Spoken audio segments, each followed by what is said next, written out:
时候真是搞不懂这些女生都在想什么。好好在一起不就行了？天天什么都不满意，唉。为什么他总是这么幼稚，这么不靠谱呢？跟他在一起从来没有浪漫和感动，就剩下无奈和惊吓了。我实在受不了。掌声有请这一对，有请。男嘉宾小东，22岁，来自安徽，是一名学生。来，有请小东。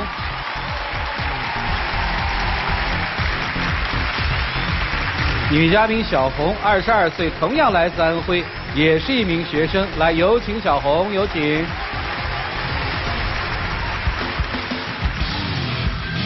欢迎两位哈。主持人好。好，主持人好。今儿是你要求来的是吧？对，我要求的。是要跟他分手的是吧？对。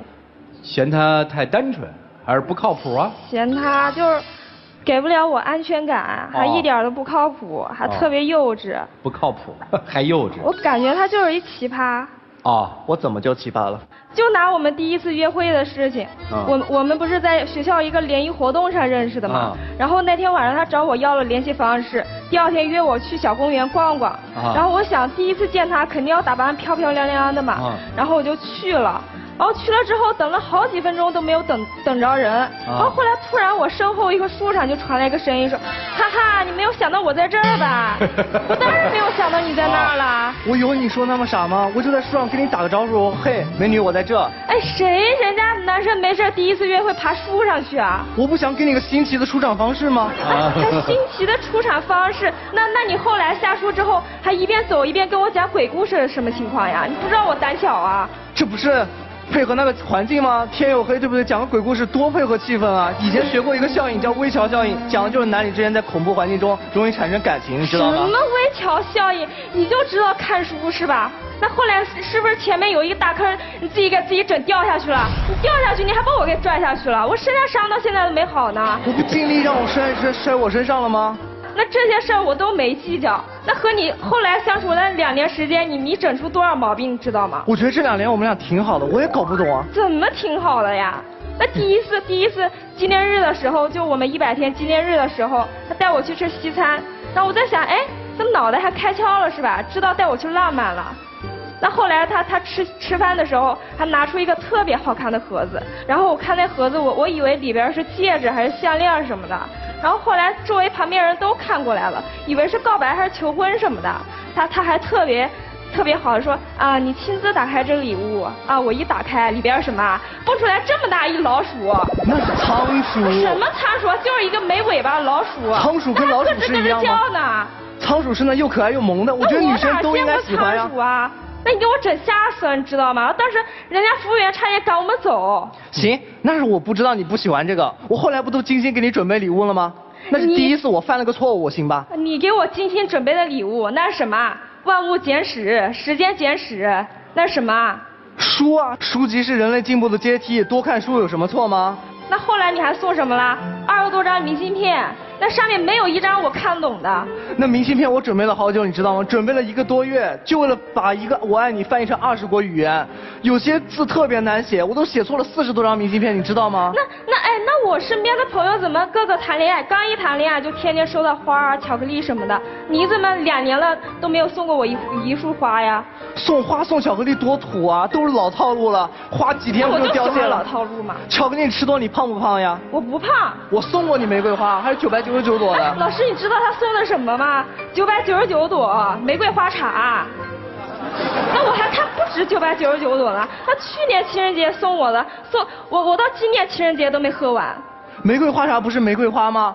它比玫瑰花多个功效呢，美容养颜，不比玫瑰花好，实用多了呀。什么美容养颜？那是一个道理吗？怎么就不是一个道理？我觉得玫瑰花茶真的挺适合你的，你总说我送的礼物不适合，怎么就不适合了？我就是喜欢玫瑰花，为什么要送我玫瑰花茶呢？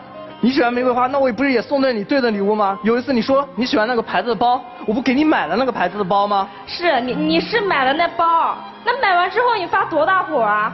我哪里发火了？我就说你买了这个包，你就别买别的包，就背我这个包。为什么不能买别的包？那你们男生是不是觉得1年4季只有4套衣服就够了？那我们女生一身衣服还要搭配一个包呢？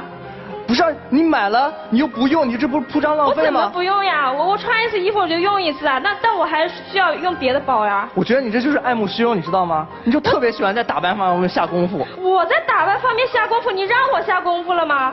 那主持人他还不给我化妆呢。我平时不是做礼仪接待的嘛，然后出去接活动都需要是那个淡妆，然后这是对客人最基本的尊重。你这是借口，你知道吗？我觉得拿真实的素颜去见客人才是对他最基本的尊重。你拿一个假面去见人家，怎么是尊重呢？那就是要求淡妆嘛。再说了，女孩子不都爱美吗？我化个妆怎么了？化妆品都是化学物质，它对皮肤是有伤害的，你知道吗？怎么就那么多道理了？你是不是天天看书看傻了？怎么就那化学物品了？这是科学，怎么说我看书看傻了？那现在化妆又有护肤品什么的，怎么就伤害皮肤了？而且你不仅化妆，你化妆还喜欢让我给你拍照，一拍就拍几个钟头，我都受不了了。你男朋友给女朋友拍张照怎么了？你掉块肉还是怎么了？那每次出去旅游你就知道拍风景。你还好意思说出去旅游？我一出去旅游，好不容易看到那么美的大自然风景是吧？他非要我让他跟风景合个照，我不拍他还不乐意。你给我拍一张怎么了？就拍一张怎么了？而且你那技术你到位嘛，你就拍风景。每次给我拍的照片能发朋友圈吗？主要把你跟风景放在一起，不就破坏了风景的自然和谐美吗？那就是你自己技术不到位，你还破坏和谐美。我出去旅游是不是就为了看自然？我又不是看你，对不对？对，你是不是为了看我？主持人你知道吗？他有一次就是出去旅游看风景，把我给看丢了。没丢，是走散了。有一次我们出去旅游嘛，然后那边人特别多，然后之后我手机平时不就习惯放他身上嘛，然后那天我身上又没有钱又没手机的，然后还走散了，然后我又是个路痴又不会走，然后我就附近找了一会儿也没找着人。我也找你了，我没看到你。你找我了吗？那我后来去游客服务中心找工作人员放广播，你也没听到吗？当时情况不是这样吗？那人那么多，走散了。我后来想，好不容易来这个地方，我就边走边找你，然后顺便玩一玩，但是也没什么。你还顺便玩一玩，你还有心思玩？女朋友都丢了。我知道，我猜你也这么大一个人，对不对？你怎么会丢？你肯定也会玩呢。我都丢了，你还觉得我会玩呀？你没丢，你不自己。那我下午等你一下午也没等到消息啊。我不没找到你吗？后来我想找不到你了，我就回酒店。哎，酒店你也不在，哪知道你跑哪去了？我怎么会回酒店呢？我肯定找你啊！我以为跑丢了呀。那后来那工作人员都看不下去了，让我回酒店等消息。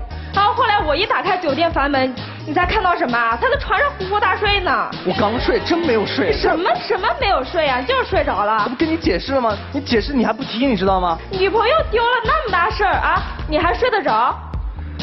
不是丢了，我知道你不会丢，世界上没那么多坏人，知道吗？你就心大，你就心大。哎，我让你写检讨，你还不写？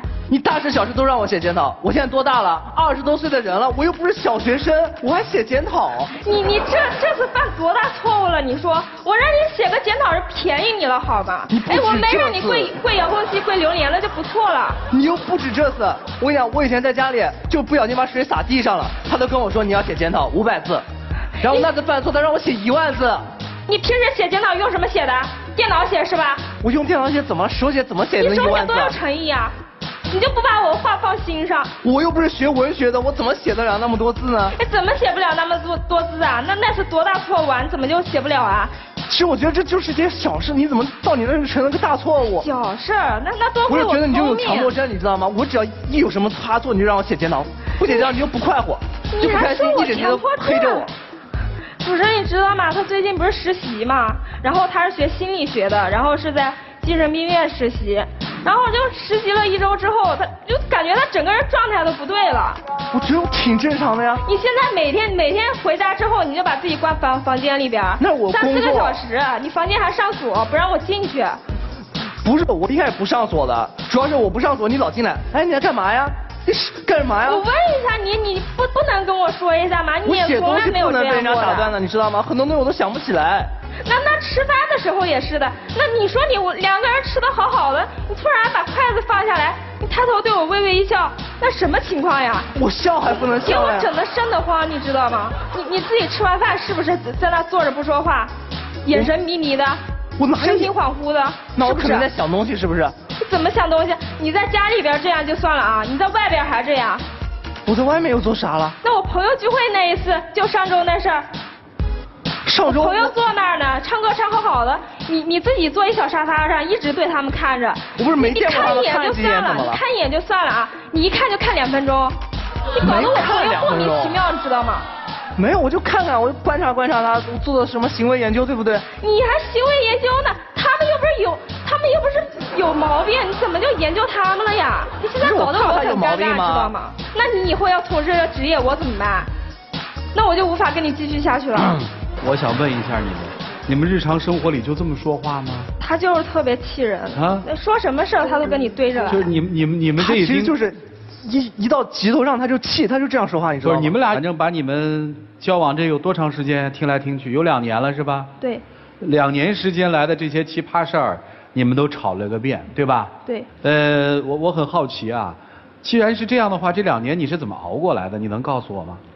就是每次吵完之后，他哄我，然后我一心软，我就好了。啊。然后我就觉得他吧，虽然做的这些事儿都很离谱，但是他心还是挺好的。男生，我特别想问一下，你喜欢这姑娘什么？我就觉得她挺好的呀，就是她人很好啊，她很善良，你知道吗？啊。这个听明白了，接下来看看老师们怎么说吧。这段爱情应该怎么办？一起进入丘比特问卷。从开始听有点像白天不懂夜的黑，你喜欢的是惊奇的、特别的、个性化的浪漫，女孩子喜欢的是大众标准下的物质化的浪漫。你认为书是最美丽的礼物，他认为玫瑰和巧克力是最美丽的礼物。你们这也没对没错。如果你说他去医院实习之后，他进入到一个冥思苦想的状态，是不是你把认真的思考这件事情，没有能陪你玩这件事情想得有点太严重了。如果你认为他还是要像之前那2年，你们在大学那么无忧无虑的那2年，而不考虑他的工作，不考虑他的未来，没有一个从男孩变成男人的一个转型，如果你要求他是那样的话，我觉得你现在可能会开心，但你再过2年，你一定不会开心的。他不能天天围着女人的裙子转，所以我觉得2个年轻人在谈恋爱的时候，怎么作，怎么去炫耀自己的幸福浪漫，我觉得都可以。但是2个人如果真的确定以未来在一起一辈子，那么就要有一个更长远的规划，就要有一个相互促进的这样的一个视角。不能说你整天不陪我玩，你不给我买包，你不给我买玫瑰花，你就不是一个好男人，你就是奇葩了。那我觉得你对好男人的定义可能就定义在钱包上了。所以对于什么是好，怎么样才能让你的爱人和你自己能够变得更好，我觉得可能是更需要我们去思考和去成长的。谢谢。好，谢谢白老师。徐总，你们谈了2年的恋爱，如果说你们今天在说对方的缺点仅仅是刚才你们所说的那些的话，我觉得这2年的恋爱的确是白谈了。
男人喜欢演，是因为女人喜欢看。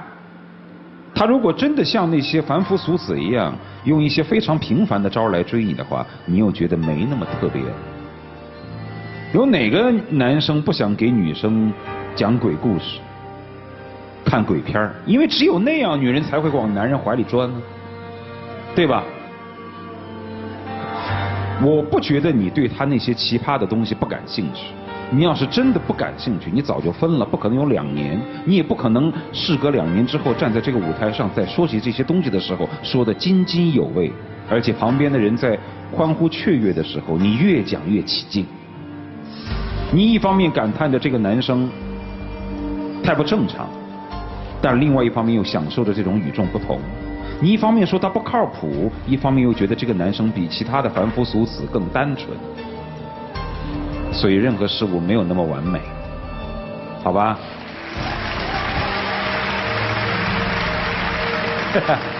啊，生活要转折了，不是在学校里。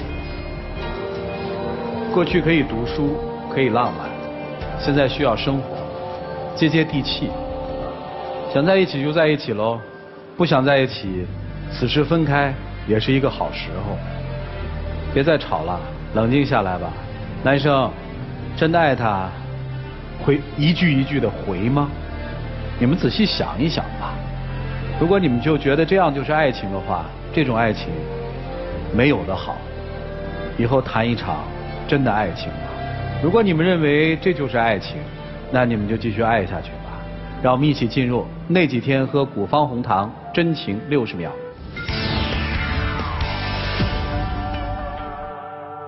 如果你觉得我这几年对你的都是你不喜欢的东西，那如果你认为这是幼稚是奇葩，那我会希望我在未来的时候会现实一点。其实我知道你是不是积蓄了这几年恩怨，一起在这个台上发泄出来的。我觉得一开始认识你的时候，你虽然做那些事儿，在我看来是很奇葩的。我觉得你后来可能会改变，但是你后来还是没有改。其实这就是真的我自己，我也不知道我能不能去改变这一切。但我真的喜欢你，我也不知道喜欢你什么，有的时候就是这么说不清。那我以后走丢了，你还找吗？我找，我就从来没找过。那你还会睡着了？那也许只是一个小小的意外。我能希望就是我能为此在以后就能再做些什么。行，不吵架了还好，有点意思了啊。回吧，想想不吵架的状态啊，都反思反思。谢谢2位，请回啊。一段2年的恋爱，我相信在这个过程当中，肯定也有他们的真情流露。但是今天在这个舞台上，这对恋人所表现出来的就是你争我夺，或者说我们一定要论一个谁有道理。当你把爱情做成一道论述题的时候，这爱情真的就没有滋味了。电视机前的观众朋友，请您拿起手机，扫描屏幕下方的2维码，下载万事达手机客户端，进入到天津卫视的直播聊天室，边看边聊。直播过后，也可以通过天津 IPTV 网络电视或者万事达手机客户端观看本期的节目内容。欢迎大家登录优酷网、腾讯视频、搜狐视频、爱奇艺、乐视视频、PPTV 剧力收看节目的完整内容。这对情侣自己的选择是什么呢？请。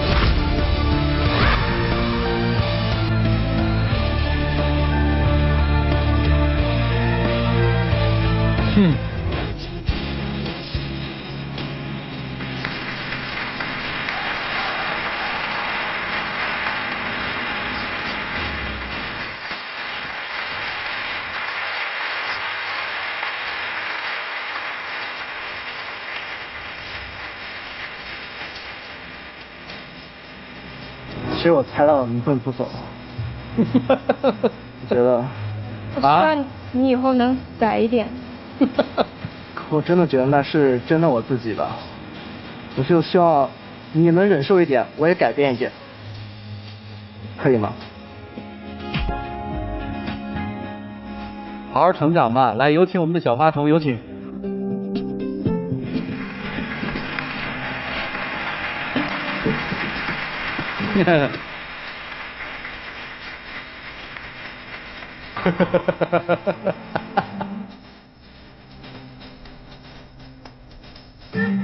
谢谢你。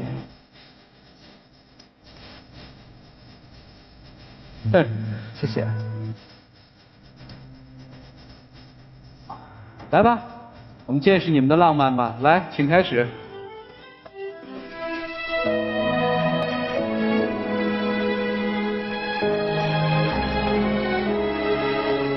希望我们以后能这样一直好好的。在爱里等着你，为你呼吸的中了你，在梦里全是你，不要再去问哎，你们要决定在一起就开开心心的。你看那女生反而不高兴了，也不知道为什么。来来来，送给你啊！好好谈恋爱，好好面对生活啊，严肃认真，快乐活泼。回吧，谢谢你们，请回。好。在爱里等着你。